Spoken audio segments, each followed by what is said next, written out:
Skill learning.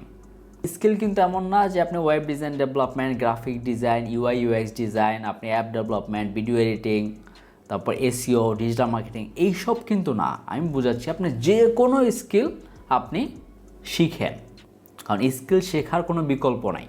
আপনি যদি 100 জন মানুষ থাকে, সেখানে যদি আপনার নিজেকে স্ট্যান্ড আউট করতে চান, তাহলে আপনাকে লম্বা হইতে হবে প্রচুর, বা আপনাকে খুব স্ট্রং হইতে হবে, আপনাকে খুব মোটা হইতে হবে, ব্যাপারটা এমন না। আপনার যদি স্কিল বেশি থাকে, বা আপনি যদি একটা ভালো জিনিস জানেন, বা একটা ভালো জিনিস আপনার শেখা থাকে, ওইটা আপনাকে ওই 100 জন থেকে ভিন্ন করতে পারবে, রাইট?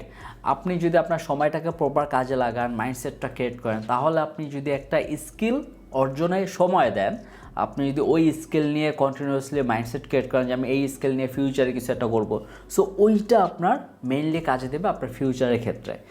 যে কোনো স্কিল হইতে পারে। আপনি যদি সিম্পল একটা স্কিলের কথা বলি যে আমি চ্যাটজিপিটি কীভাবে ইউজ করতে পারি ভালোভাবে, সেটাও আপনি শিখতে পারেন।